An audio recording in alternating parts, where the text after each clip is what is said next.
বাংলাদেশ জাতীয়তাবাদী কৃষক দলের চরবন্দসন শাখার আয়োজিত ইফতার মাহফিলের সম্মানিত সভাপতি ফিরোজ হোসেন ফিরোজ, আজকের প্রধান অতিথি বাংলাদেশ কৃষক দলের সাধারণ সম্পাদক সোহেল ইসলাম বাবুল ভাই, আপনারা সকলেই চিনেন তিনি এই বাংলাদেশে 20 জনের মধ্যে তিনি একজন।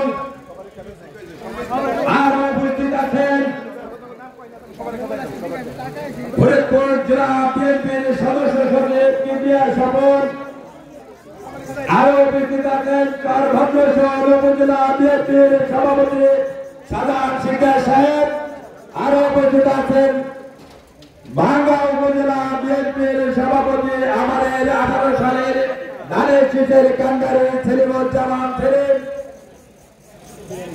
ও ফরিদপুরের জেলা বিএনপির নেতৃবৃন্দ ও চরভদ্রশহর উপজেলা নেতৃবৃন্দ ও ফরিদপুর 4 আসনের নেতৃবৃন্দ, আমার সামনে বসা চরভদ্রশহর উপজেলা বিএনপির অন্যান্য নেতৃবৃন্দ, অঙ্গ সংগঠনের নেতৃবৃন্দ, সকলকে আমার আন্তরিক শুভেচ্ছা অভিনন্দন।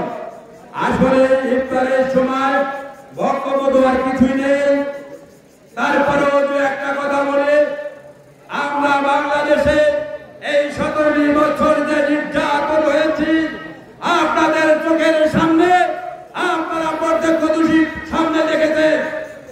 ভাইরা আমার, হ্যাঁ আমার আত্মীয়, আমার ছোট ভাই দেবু খান বলেছেন যে আজকে এক ছাতার তলে বসেছি।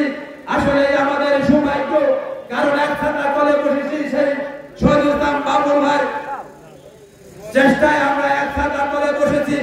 কিন্তু আপনারা দেখেছেন যখন আমরা এই মিছিল মিটিং করতাম আমরা কিন্তু এত লোক পাইনি। আজকে শহীদ ইসলাম বাবুল ভাইয়ের কারণে আমরা এত লোক পেয়েছি ভাইরা আমার। তবে আমি একটা কথা বলি, চরভদ্রশহর থানা, ভদ্রশহর থানা নাম ভদ্র, আমাদের চরভদ্রশহর থানা কোনো জিওল অফিস কোনখানে ভাঙচুর হয় নাই। তাই আমি আওয়ামী লীগের ভাইদের বলবো যে আপনারা দেখেছেন বাংলাদেশ থেকে শেখ হাসিনা আল্লাহর রহমতে পালিয়ে গিয়েছে, আর এই দেশে আওয়ামী লীগ মাথা ঘুরিয়ে খারাপে এই সুযোগ সুবিধা নেই ভাইরা আমার।